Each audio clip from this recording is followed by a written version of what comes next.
The morning mist hung low over the palace grounds as Catherine, Princess of Wales, stood at her bedroom window, watching the groundskeepers tend to the rose gardens below. Her reflection in the glass showed a woman who had aged gracefully into her role, yet today carried the weight of something far heavier than royal duties. The phone call from the hospital had come at dawn, and the words still echoed in her mind like stones dropped into still water. William was already dressed in his navy suit, the one he wore for the most solemn occasions.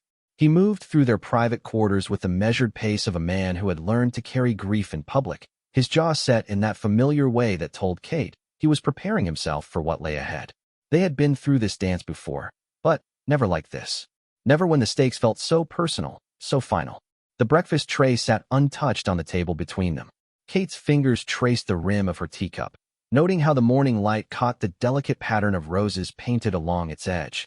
Everything seemed to carry significance today, as if the universe was offering her small gifts of beauty before taking something precious away. William cleared his throat softly, the sound cutting through the silence that had settled between them like morning fog. "The car will be ready in 20 minutes, he said, his voice carrying that careful control she had come to recognize over their years together. It was the voice he used when addressing the nation during times of crisis, when personal emotion had to be carefully contained beneath the surface of duty. Kate nodded, setting down her cup with the practiced grace that had become second nature. She thought of all the mornings they had shared, all the quiet conversations over breakfast, all the times they had prepared together for events that would shape their lives and the lives of their children. This morning felt different, charged with an electricity that made her skin feel too tight, her breath come too shallow. She moved to her dressing table, where her jewelry box sat open, revealing the carefully organized collection of pieces that told the story of her life as a royal. Each necklace, each pair of earrings, each brooch carried memories of specific events, specific people, specific moments when duty and personal feeling had intersected in ways both beautiful and complex. Today, she chose simple pearl earrings, a gift from William's grandmother that carried the weight of tradition and the whisper of approval from a woman who had understood the burden of loving someone destined for greatness. William appeared behind her in the mirror, his hands coming to rest gently on her shoulders. For a moment, they simply looked at each other's reflection, two people who had learned to communicate in glances and touches, in the spaces between words. His thumb traced small circles against the silk of her blouse, a gesture so familiar it felt like coming home even in this moment of departure. "Whatever happens today," he said quietly, his breath warm against her ear, "we face it together." Kate leaned back against him, allowing herself this moment of comfort before they would have to step into their public roles. She thought of their children, safely at school, unaware that their parents were about to navigate one of the most challenging days of their public life. George, Charlotte, and Louis would come home to parents who might be forever changed by what transpired in the next few hours. The drive through London felt longer than usual, despite the cleared roads and police escort. Kate watched the city wake up around them, people beginning their ordinary days while she and William moved towards something extraordinary. Shop owners raised their shutters, mothers walked children to school, business people hurried toward tube stations with coffee cups and newspapers. The normalcy of it all felt both comforting and strange, a reminder that life continued its relentless forward motion regardless of personal crisis. William's hand found hers in the space between their seats, his fingers intertwining with hers in a gesture that had become automatic over the years. She could feel the tension in his grip, the slight tremor that spoke of the emotions he was working so hard to contain. The man beside her was both the future king of England and a grandson facing the possibility of loss, and she could see the struggle between those two roles playing out in the set of his shoulders, the way he gazed out the window without really seeing. The hospital came into view gradually, its modern architecture stark against the gray morning sky. Kate had visited countless hospitals during her time as a royal, had met with patients and families, had offered comfort and support in sterile corridors that all looked remarkably similar. But this felt different, personal in a way that made her stomach clench with anxiety. The usual crowd of photographers and reporters was already assembled, their cameras and microphones ready to capture whatever story unfolded.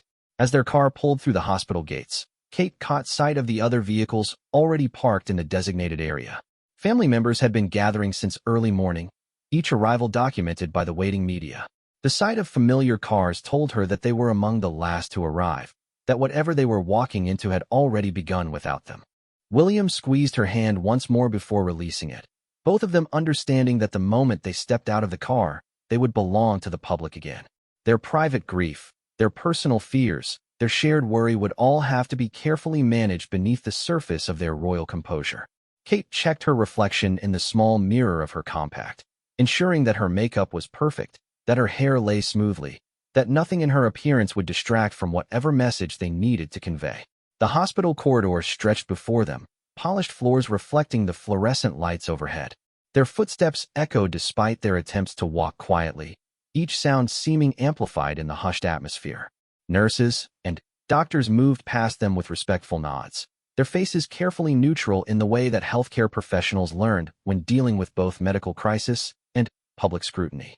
Kate found herself noticing details with unusual clarity. The antiseptic smell that seemed to permeate every surface, the way the afternoon light slanted through tall windows, the soft beeping of machines that created an almost musical backdrop to their movement through the building. It was as if her mind was trying to record everything, to create a complete memory of this day that she might need to examine later when the immediate crisis had passed. They were led to a private waiting area, a room that had clearly been prepared for their arrival. Fresh flowers sat on a side table, and someone had ensured that current newspapers and magazines were available, though Kate doubted anyone would have the concentration to read. The chairs were arranged in conversation groups, designed to encourage family members to support each other during difficult times. Other family members were already there, their faces reflecting the same mixture of worry and resignation that Kate felt settling in her own chest. Conversations stopped as she and William entered, not from any sense of protocol, but from the shared understanding that they had all crossed into territory where normal social conventions felt inadequate. William moved toward his father, who stood near the window with his back to the room. The two men embraced briefly, a gesture that spoke volumes about the gravity of the situation. Kate watched this exchange, noting the way both men seemed to draw strength from each other while simultaneously acknowledging their shared vulnerability. She took her place in the circle of family members, accepting the quiet greetings and careful hugs that passed for comfort in this sterile environment. Everyone spoke in whispers, as if loud voices might somehow make the situation more real, more final. Kate found herself thinking of all the family gatherings she had attended over the years, all the celebrations and ceremonies where this same group of people had come together under very different circumstances. The doctor appeared in the doorway, his expression carefully professional. Kate had learned to read medical professionals over the years, had developed an instinct for interpreting the subtle signs that indicated good news or bad. Today, she saw neither hope nor despair in the doctor's face, only the careful neutrality that meant the situation remained uncertain. William rose to meet the doctor, his movement drawing everyone else to their feet as well. Kate positioned herself slightly behind her husband, close enough to offer support, but not so close as to intrude on what might need to be a private conversation. She could feel the tension in the room ratchet up several notches, everyone holding their breath as they waited for whatever news was about to be delivered. The doctor's words were measured, clinical, designed to convey information without offering false hope or unnecessary despair. Kate found herself studying his face as much as listening to his words, looking for the human emotion beneath the professional facade. She had learned that doctors, like royals, were trained to manage their expressions carefully, to offer comfort without making promises they couldn't keep. As the medical update continued, Kate felt William's posture change beside her. His breathing became more controlled, his stance more rigid, and she recognized the signs of him preparing for whatever difficult decision might need to be made. She thought of their children again, of how they would explain whatever happened today, of how they would help George, Charlotte, and Louis understand that sometimes love meant letting go. The conversation with the doctor seemed to last hours, though Kate knew it had probably been only minutes. Medical terms floated through the air like foreign languages, each phrase carrying weight and meaning that she struggled to fully comprehend. William asked careful questions, his voice steady despite what she knew must be overwhelming emotion churning beneath the surface. When the doctor finally left them alone again, the silence in the waiting room felt different, heavier somehow. Kate watched as family members processed the information they had received, each person dealing with uncertainty in their own way. Some paced near the windows. Others sat quietly with their hands folded, Still others engaged in whispered conversations that seemed to offer little comfort. William returned to his seat beside her, and Kate could see the weight of responsibility settling on his shoulders like a familiar coat. He was already beginning to think beyond this moment, already considering how to manage what came next, how to balance personal grief with public duty, how to protect his family while serving his role as future king. Kate reached for his hand again, offering what comfort she could in this place where words seemed inadequate. They sat together in the artificially calm environment of the waiting room, two people who had learned to find strength in each other, preparing themselves for whatever the next few hours might bring.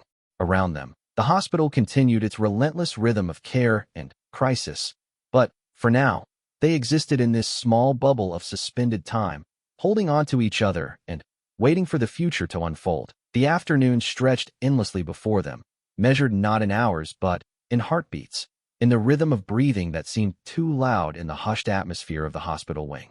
Kate found herself studying the patterns in the carpet, the way the geometric designs seemed to shift and blur when she stared at them too long. Beside her, William sat with the stillness of someone who had learned to wait, his hands clasped loosely in his lap, his gaze fixed on some middle distance that existed between hope and acceptance. The family had settled into an unspoken routine of vigil.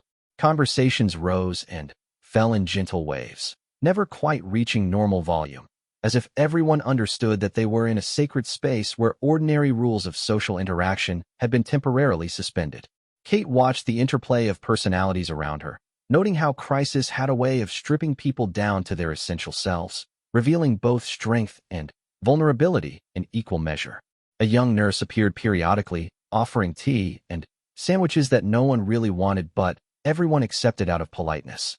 Kate noticed how the woman's eyes held a particular kind of compassion, the sort that came from witnessing countless family vigils, countless moments when ordinary people faced extraordinary circumstances.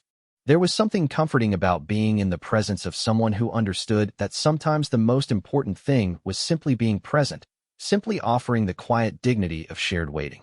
William excused himself to make phone calls, the weight of his future responsibilities requiring him to maintain contact with the outside world even in this personal crisis. Kate watched him walk toward the corridor, noting the careful control in his movement, the way he held himself upright despite the emotional burden he was carrying.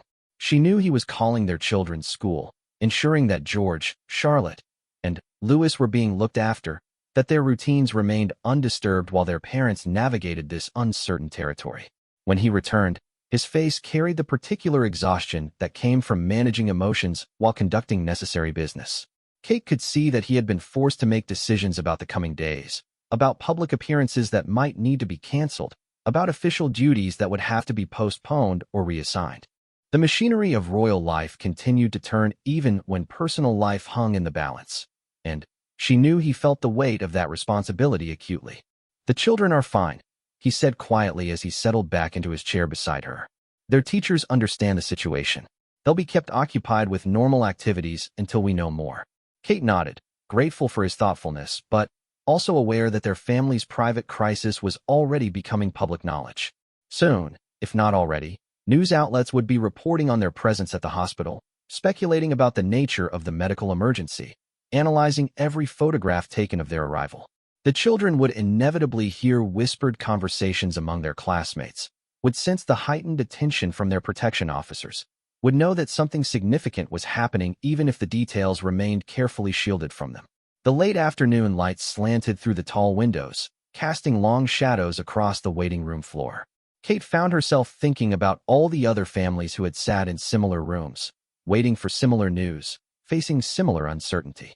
There was something both isolating and universal about this experience, the way crisis could make you feel utterly alone while simultaneously connecting you to the broader human experience of love and loss.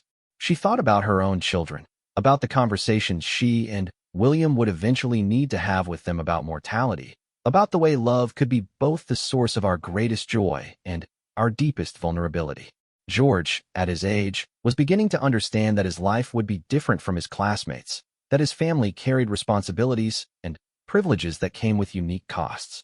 Charlotte and Louis were still young enough to be protected from the full weight of what it meant to be born into the royal family, but that innocence wouldn't last forever. A different doctor appeared in the doorway, older than the first, with silver hair and kind eyes behind wire-rimmed glasses. Kate felt the room's energy shift as everyone turned toward him, the collective held breath of people desperate for news, but afraid of what they might hear. William stood immediately, his movement prompting others to rise as well, and Kate found herself studying the doctor's expression for any clue about what he might be about to tell them. The conversation that followed was longer than the previous one, filled with medical terminology that Kate only partially understood but delivered with the careful precision that she recognized as the hallmark of someone who had spent decades learning how to communicate difficult information to anxious families. She watched William's face as he listened, saw the micro-expressions that revealed his internal struggle to process what he was hearing while maintaining the composure expected of someone in his position. When the doctor finished speaking and quietly withdrew, the silence that settled over the room felt different than before. Kate could sense that something fundamental had shifted, that they had crossed some invisible threshold that separated hope from reality, possibility from inevitability. William remained standing for a long moment, his back to the room, and she could see the slight tremor in his shoulders that spoke of emotions being held under tight control. He turned back to face the family group, and Kate saw in his expression the particular look of someone who had just been forced to accept an unwelcome truth. His voice, when he spoke, carried the careful modulation she had heard him use during the most difficult moments of their public life, when personal feeling had to be channeled into words that would comfort others while revealing nothing of his own pain. "We need to prepare ourselves," he said simply, the words falling into the room like stones into deep water. Kate felt her own internal landscape shift as the implications of those words settled over her. Around the room, she watched family members process this information in their own ways, some reaching for tissues, others staring out windows, still others moving closer together as if physical proximity might offer some protection against what was coming. The evening hours brought a different quality of waiting, a sense of time both speeding up and slowing down simultaneously. Dinner was brought in, though few people ate more than a few bites. Kate found herself thinking about all the family dinners she had shared over the years, all the holiday celebrations, and birthday gatherings where this same group of people had come together under much happier circumstances. William spent considerable time on his phone, managing the increasingly complex logistics that surrounded their family's crisis. Kate could hear fragments of his conversations as he worked to coordinate official announcements, to ensure that the children would be properly cared for, to make arrangements for whatever the coming days might require. She was struck by his ability to function at this level of detail while carrying such personal anguish, and she found herself both proud of his strength and worried about the cost of maintaining such control. As the sun set outside the hospital windows, Kate noticed how the artificial lighting changed the quality of the space around them. The waiting room took on an almost ethereal quality, softly lit and filled with the quiet murmur of people who had learned to wait together. She thought about all the other vigils that had been held throughout history, all the other families who had gathered in similar circumstances to support each other through times of transition and loss. A chaplain appeared at some point during the evening, a gentle man with a soft voice who moved among the family members offering comfort without being intrusive. Kate was grateful for his presence, not because she needed spiritual guidance at this moment, but because his very existence seemed to acknowledge that they were in sacred territory, that what they were experiencing required recognition beyond the merely medical or practical. The night shift brought different personnel, nurses, and doctors who moved with the particular quiet efficiency of people who understood that hospitals never really slept, that crisis and healing continued around the clock regardless of what the rest of the world was doing. Kate found comfort in their competence, in the way they managed to be both professional and compassionate, offering updates and assistance without intruding on the family's need for privacy. William dozed fitfully in his chair, his head tilted back against the wall, his face relaxed for the first time all day. Kate watched him sleep and felt overwhelmed by love for this man who carried so much responsibility, who balanced public duty with private devotion, who somehow managed to be both a future king and a devoted husband and father. Even in sleep, she could see the tension around his eyes, the way worry had etched itself into the lines of his face. She must have dozed herself, because she woke to find pale morning light filtering through the windows, and a gentle hand on her shoulder. The same kind nurse from the previous day stood beside her chair, offering a fresh cup of tea and a soft smile that somehow managed to convey both sympathy and hope. "The doctor would like to speak with the family," the nurse said quietly, her words carefully neutral but carrying an unmistakable gravity. Kate felt her heart rate increase as the implications of this early morning summons settled over her. Around the room, other family members were stirring, each person instinctively understanding that they were about to receive the news they had been both dreading and expecting. William woke immediately, his years of royal training evident in the way he could transition from sleep to full alertness in an instant. As they gathered once more to hear what the medical team had to tell them, Kate found herself thinking about the strange way that life could change in an instant, how a single conversation could divide time into before and after, how love could be both the thing that made loss unbearable and the thing that made it possible to bear it all.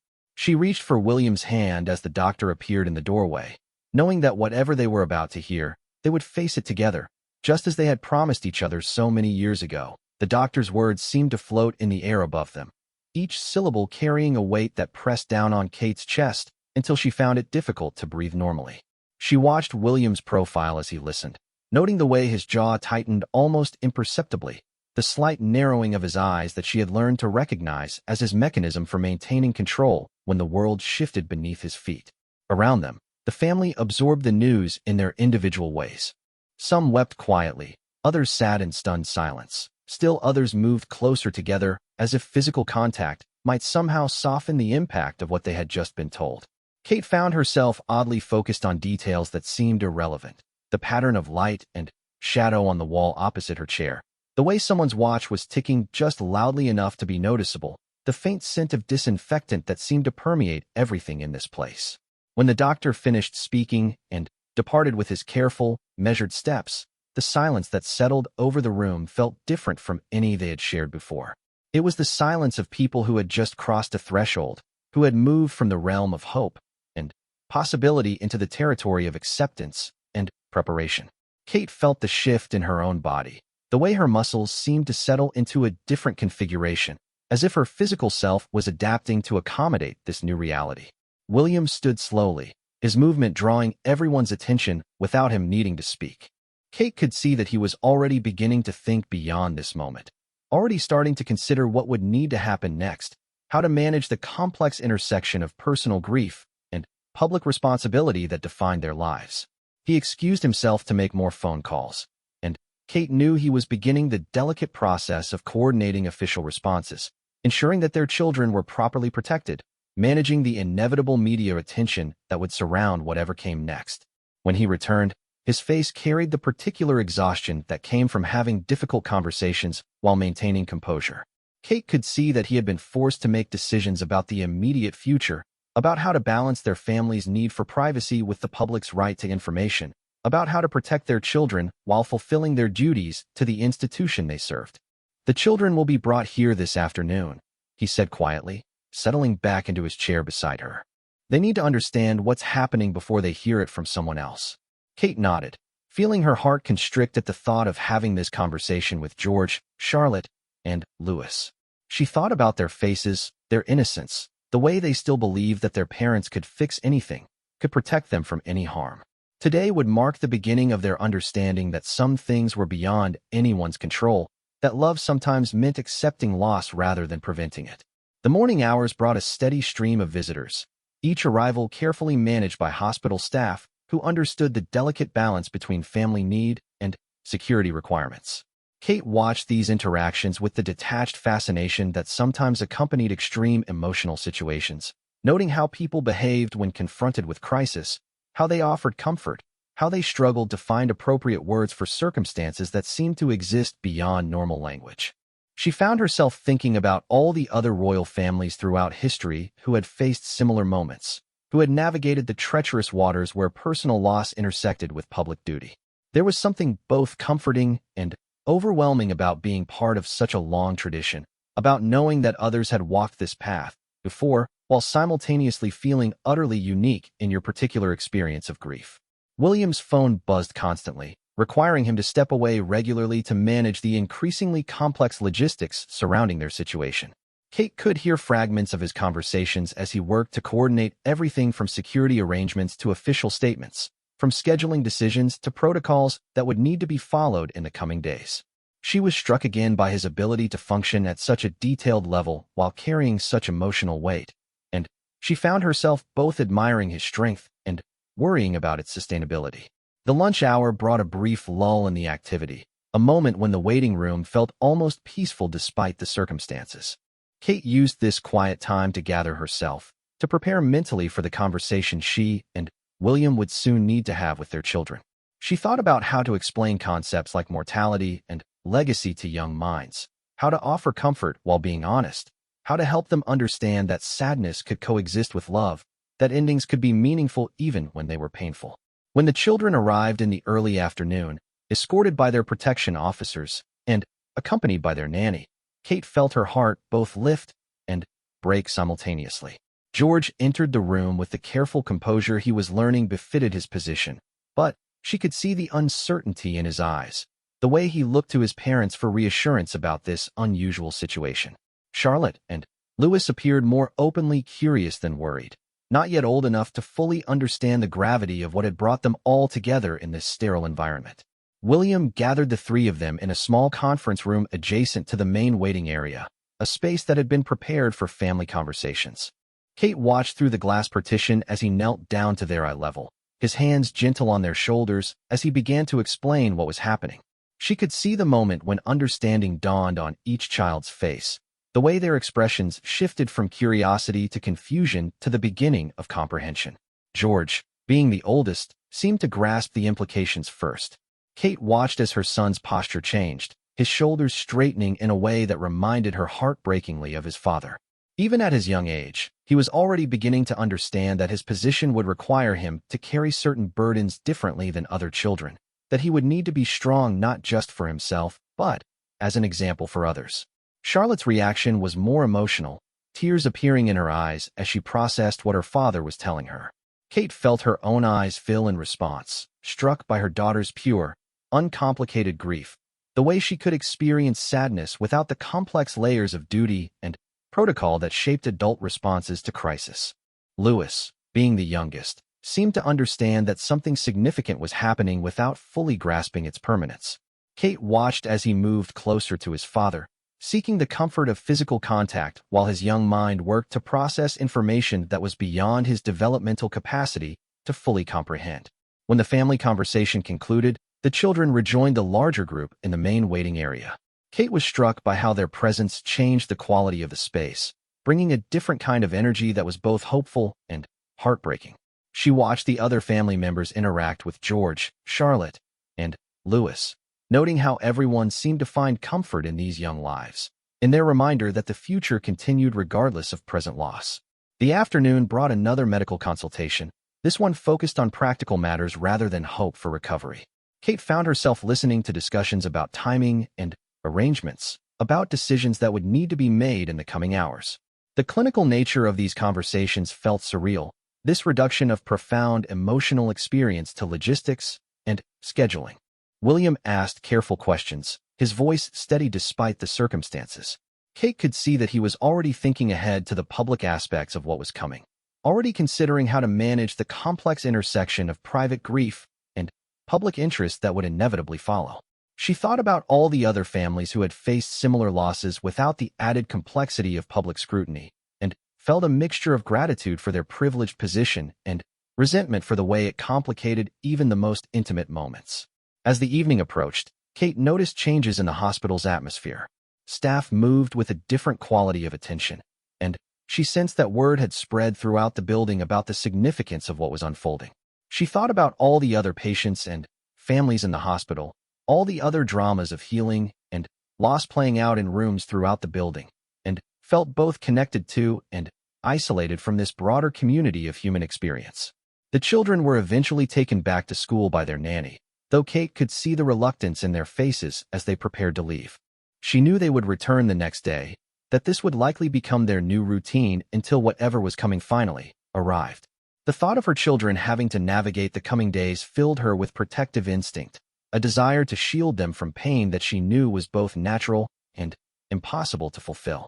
As night settled over the hospital, Kate found herself thinking about the strange suspension of time that characterized these vigils, the way normal life seemed to pause while families waited for resolution. She thought about all the ordinary activities that other people were engaging in at this moment, all the dinners being prepared, and homework being completed, and television programs being watched, and felt both envious of and disconnected from such normalcy. William returned from another series of phone calls with an expression that told Kate the outside world was beginning to respond to news of their situation. She could see in his face the weight of managing public interest while protecting family privacy, the impossible balance he was trying to maintain between transparency and discretion. "The Prime Minister sends his thoughts," William said quietly as he settled beside her again. "He's assured me that any official business can wait as long as necessary." Kate nodded, grateful for this consideration while also recognizing it as another reminder of how their personal crisis was inevitably becoming a matter of public concern. She thought about all the people who would be affected by whatever happened next, all the institutions and traditions that would need to adapt and continue regardless of individual loss. The night shift brought a different quality of silence, deeper and more profound than the hush of daytime waiting. Kate dozed intermittently, her sleep interrupted by dreams that mixed memory with anxiety, past moments of happiness with present uncertainty. Each time she woke, she found William beside her, sometimes sleeping but, more often simply sitting quietly, his face peaceful in the artificial light, but his hands betraying the tension he carried even in rest. Dawn arrived with an almost ethereal quality, pale light filtering through the hospital windows and casting everything in soft, muted tones that seemed to match the emotional landscape of the waiting room. Kate had barely slept, her mind cycling through memories and worries in equal measure, but she felt oddly clear-headed as the new day began. Beside her, William stirred from his own fitful rest, immediately alert in the way she had come to expect from someone whose life required constant readiness for whatever might come next. The nursing staff moved through their morning routines with quiet efficiency, offering fresh tea and simple breakfast items that no one really wanted but everyone accepted as part of the ritual of waiting. Kate found herself grateful for these small gestures of normalcy, for the way ordinary human kindness could provide comfort even in the most extraordinary circumstances. She watched William interact with the medical staff, noting his ability to be gracious and appreciative even when his own emotional reserves were clearly depleted. The family had settled into an unspoken understanding about this final day, a shared recognition that they were approaching the end of their vigil. Conversations were even more subdued than before, touched with the particular quality of people who were preparing to say goodbye. Kate observed the subtle changes in everyone's behavior, the way they seemed to be both holding on and letting go simultaneously, gathering strength for what lay ahead while allowing themselves to feel the full weight of what was ending. William spent considerable time reviewing arrangements with various officials who arrived throughout the morning. Kate could see that preparations were being made for multiple scenarios, that careful attention was being paid to every detail that would need to be managed in the coming days. She was struck by the complexity of it all, the way personal loss became interwoven with protocol and procedure, with considerations for public reaction and international response. The children arrived earlier than expected, brought by their teachers who had understood the urgency of the situation. Kate watched George, Charlotte, and Louis enter the waiting room with the particular seriousness that children adopt when they sense adults around them are dealing with something monumentally important. They had clearly been prepared for this visit, their clothes carefully chosen, their behavior reflecting the coaching they had received about how to conduct themselves in these circumstances. George approached his father with a maturity that both impressed and saddened Kate. At his age, he was beginning to understand not just the personal dimension of what was happening, but also its broader significance for his own future. She could see in his young face the first glimpses of the weight he would eventually carry, the responsibility that would shape his entire life in ways both obvious and subtle. Charlotte seemed more emotional than she had the day before, as if a night's sleep had allowed the reality of the situation to sink in more deeply. Kate watched her daughter struggle with feelings that were too big for her young, emotional vocabulary, and felt her own heart break a little more for this early introduction to the complexities of love and loss. Louis, still the youngest, appeared to be taking his cues from his siblings and parents, understanding that something serious was happening without fully grasping its permanence. Kate was grateful for his innocence, for the way his presence reminded everyone in the room that life would continue, that joy and curiosity would persist even after loss. The medical team made their final visit mid-morning, their conversation with the family brief and focused on immediate practical matters. Kate found herself listening to discussions about timing and procedures with a sense of unreality, as if she were observing someone else's life rather than living her own. The clinical language felt inadequate to describe the emotional magnitude of what was occurring, yet she understood its necessity in helping everyone navigate the complex logistics involved. William asked his final questions with characteristic thoroughness, ensuring that he understood every aspect of what would happen next. Kate could see that he was already beginning to shift into the mode of public leadership that would be required of him, already considering how to guide others through this transition while managing his own grief. The transformation was subtle but unmistakable, a reminder of the multiple roles he would need to inhabit simultaneously. The afternoon brought a different quality of waiting, a sense of time both accelerating and crystallizing. Kate found herself hyper-aware of details that seemed to carry special significance. The way light moved across the floor as the sun tracked across the sky, the particular sound of William's breathing when he was thinking deeply, the feel of the fabric of her dress against her skin. It was as if her senses were working overtime to record everything about this final day of waiting. She thought about all the other vigils that had been held throughout history, all the other families who had gathered to mark important transitions.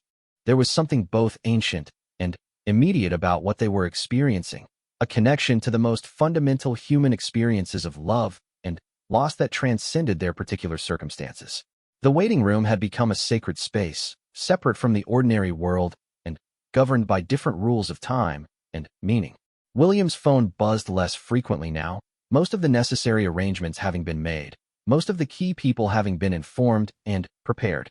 Kate could see that he was beginning to allow himself to focus more fully on the personal dimension of what was happening, to step back from the logistical details, and simply be present with his family during these final hours. The children spent the afternoon quietly, sometimes reading books that had been brought for them, sometimes engaging in whispered conversations among themselves, sometimes simply sitting close to their parents in the way that young people do when they sense that their proximity provides comfort to the adults they love.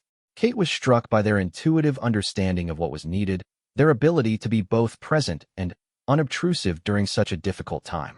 As evening approached, the hospital seemed to take on a different atmosphere, quieter and more subdued than usual. Kate sensed that word had spread throughout the building about the significance of what was occurring, and she felt grateful for the respectful distance that staff and other families were maintaining. There was something dignified about the way their privacy was being protected without being explicitly discussed. The final medical consultation came just as the sun was setting, painting the waiting room in warm golden light that seemed almost ceremonial in its beauty. Kate listened to the careful, professional words while simultaneously noting how the ordinary hospital environment had been transformed into something approaching the sacred by the weight of what was occurring within it. She thought about all the other rooms where similar conversations were happening, all the other families facing similar moments of transition. When the medical team withdrew for the final time, the silence that settled over the waiting room felt different than any that had come before. It was the silence of people who had reached the end of their preparation, who had moved beyond hope and anxiety into a state of readiness for whatever was coming next. Kate could feel the energy in the room shift, as everyone present understood that they were about to cross a threshold that would divide their lives into before and after. William stood slowly, his movement drawing everyone's attention without any need for words. Kate could see in his posture that he had accepted what was coming, that he had found whatever internal resources he would need to guide his family and others through the coming transition. There was something both heartbreaking and inspiring about his quiet strength, his ability to carry public responsibility even in moments of profound personal vulnerability. He looked around the room at the assembled family members, his gaze lingering on each face as if he were trying to memorize this moment. Kate could see him gathering himself for what came next, drawing on reserves of strength and grace that had been cultivated over years of public service and personal discipline. When his eyes met hers, she saw in them a mixture of love and determination that reminded her of why she had fallen in love with him, why she had chosen to share this complex and demanding life. The children seemed to sense that something significant was about to happen. George straightened in his chair, his young face serious and attentive. Charlotte moved closer to her mother, seeking the comfort of physical contact. Louis looked between his parents and siblings, his young mind working to understand the gravity of the moment even if he couldn't fully comprehend its implications. Kate felt time slow as William prepared to speak, as the family prepared to move from waiting into action, from anticipation into experience. She thought about all the moments that had led them to this place, all the choices and circumstances that had brought them together in this hospital room at this particular moment in history. There was something both inevitable and miraculous about it, the way individual lives could intersect with larger forces of destiny and duty. The golden light continued to slant through the windows, casting everything in an otherworldly glow that seemed to acknowledge the significance of what was occurring. Kate felt herself existing in multiple time frames simultaneously, aware of the immediate moment while also sensing the way this experience would ripple out into the future, shaping her family's story and their understanding of themselves for years to come. William's voice, when he finally spoke, carried all the weight of his training and experience, but also the irreducible humanity of someone who was facing loss while surrounded by love.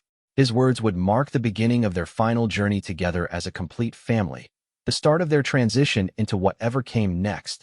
The moment arrived with a quietness that seemed to contradict its magnitude. Kate found herself walking down a hospital corridor she had traversed many times over the past few days, but everything felt different now, charged with the electricity of finality. William walked beside her, his hand warm and steady in hers, their children following behind with the careful solemnity they had learned befitted such occasions. The usual hospital sounds seemed muted, as if the building itself understood that something sacred was occurring within its walls. The room they entered was filled with soft afternoon light that streamed through tall windows, creating an atmosphere that felt more like a chapel than a medical facility. Someone had ensured that flowers were present, their gentle fragrance providing a counterpoint to the clinical antiseptic smell that characterized the rest of the hospital. Kate noticed these details with the hyper-awareness that sometimes accompanies moments of extreme emotional significance, her mind recording everything as if this sensory information might somehow help her understand or process what was about to occur. Family members were already gathered, positioned around the room in a loose circle that seemed to have formed naturally without any explicit organization. Kate could see in their faces the particular expression that people wear when they are witnessing something they know they will remember for the rest of their lives. There was grief, certainly, but also love, and a kind of reverent attention that transformed the ordinary hospital room into something approaching the sacred. William positioned himself where he could be seen by everyone present, his natural leadership evident even in these most personal circumstances. Kate stood beside him, aware that their children were watching them for cues about how to behave, how to process what they were experiencing. She thought about all the times she and William had served as examples for others, had been required to demonstrate grace under pressure, but never had the stakes felt quite so personal, quite so immediate. When the moment came for words, William's voice carried all the weight of his years of public speaking, but also a tenderness that was purely personal. Kate listened to him speak about love and legacy, about the way some people's lives touched others in ways that extended far beyond their physical presence. His words were carefully chosen, appropriate for the mixed ages present, but they carried an emotional honesty that made them feel both formal and intimate. George, Charlotte, and Louis listened with the particular attention that children give to adult conversations they know are important even when they don't fully understand them. Kate could see them absorbing not just the words but the emotional atmosphere of the moment, learning lessons about dignity and grace that would stay with them long after the specific details faded. She felt proud of their composure while simultaneously heartbroken that they needed to learn such lessons so young. As William spoke, Kate found herself thinking about the strange alchemy that transforms private grief into public ceremony, the way personal loss becomes woven into larger narratives about duty and continuity. She thought about all the other royal families throughout history who had faced similar moments, who had had to balance intimate emotion with institutional responsibility, who had found ways to honor both personal feeling and public need. The silence that followed William's words felt different from any they had shared during their long vigil. It was the silence of completion, of acceptance, of people who had said what needed to be said and were now prepared to simply be present with whatever came next. Kate could feel the energy in the room settle into something approaching peace, a collective understanding that they had done what they could, that some things remained beyond human control regardless of position or privilege. She watched her children during this quiet time, noting how each of them processed the moment according to their individual personalities and capabilities. George maintained his careful composure, but she could see the effort it required, the way he was already learning to carry emotional burden with dignity.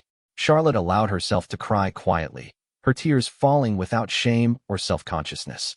Louis moved closer to his parents, seeking the comfort of physical contact while his young mind worked to understand what was happening around him. The afternoon light continued to shift and change, marking the passage of time in a way that felt both urgent and eternal. Kate found herself existing in multiple temporal dimensions simultaneously, hyper-aware of each moment as it occurred, while also sensing how this experience would become memory, how it would be processed and reprocessed in the days and years to come. There was something both immediate and timeless about what they were experiencing, a connection to the most fundamental human experiences that transcended their particular circumstances. When the final moment arrived, it came with a gentleness that seemed to match the atmosphere that had been created in the room. Kate felt William's hand tighten slightly in hers, a small gesture that communicated everything they needed to say to each other without words. Around them, family members drew closer together, united by their shared love and shared loss, their common understanding that they were witnessing the end of an era and the beginning of something new.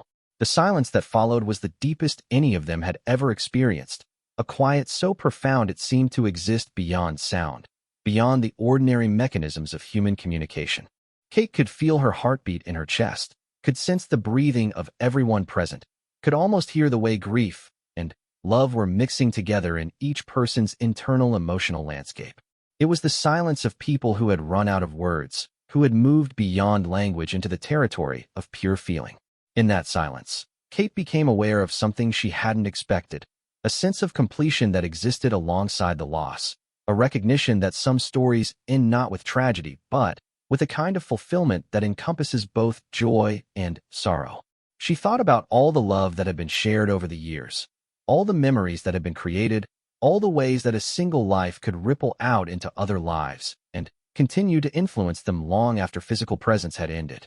William's composure throughout this final silence was remarkable, a testament to years of training in public service, but also to the depth of his personal character. Kate could see that he was already beginning to think about what came next, about how to guide his family and others through the transition that would follow this moment. His strength gave her strength, reminded her that they would navigate this loss together just as they had navigated every other challenge their unusual life had presented. When they finally left the room, it was with the measured pace of people who understood that they were crossing a threshold, that they were moving from one chapter of their lives into another. Kate felt the weight of that transition in her body, in the way her muscles had to readjust to movement after such prolonged stillness, in the way the ordinary hospital corridor seemed to exist in a different reality from the sacred space they were leaving behind. The children walked with them in continued silence, their faces reflecting the particular seriousness that comes with having witnessed something they know was important even if they can't fully articulate why. Kate felt protective of their innocence while also proud of their ability to be present during such a difficult time, to offer the gift of their attention and love even when they couldn't fully understand what was required of them. As they prepared to leave the hospital, Kate realized that their family had been fundamentally changed by what they had experienced together. They had learned something about love and loss, about duty and continuity, about the way personal grief could coexist with public responsibility. The lessons would continue to unfold in the days and weeks to come, but the foundation had been laid in these hours of shared waiting and witnessed transition. The car ride home was conducted in the same profound silence they had shared in the hospital room, each family member processing what they had experienced according to their individual needs and capabilities. Kate watched the familiar London landscape pass by the windows and felt both changed and unchanged, simultaneously aware that everything was different while also recognizing that the basic facts of their life, their love for each other, their commitment to their roles and responsibilities, remained constant. When they finally arrived home, the children were quiet but not withdrawn, serious but not devastated. Kate could see that they would need time to fully understand what had occurred, but she was confident that the foundation of love and security she and William had worked to create would help them navigate whatever emotional processing lay ahead. They had learned that it was possible to face loss with dignity, that love could persist even when physical presence ended, that families could support each other through the most difficult transitions life might require. That evening, as Kate and William sat together in their private quarters, they found themselves able to speak again, to begin the process of articulating what they had experienced and witnessed. Their conversation was quiet and occasional, punctuated by long silences that felt comfortable rather than awkward, the silence of two people who had shared something profound and were allowing themselves time to understand its implications. Kate thought about the strange gift they had been given in those final hours, the opportunity to be present during a transition that many people face alone or unprepared. There had been something sacred about the experience, something that transcended the particular sadness of loss and connected them to the larger human story of love and continuity, of the way individual lives become woven into larger narratives that persist across generations. As she prepared for bed that night, Kate felt herself carrying forward not just the grief of loss, but also the strange comfort that had emerged from facing that loss together, surrounded by love, with dignity and grace intact. The farewell without words had taught her something about the limits of language, about the way the most important human experiences often occur in the spaces between words, in the territory of shared presence and witnessed love that exists beyond the reach of ordinary communication.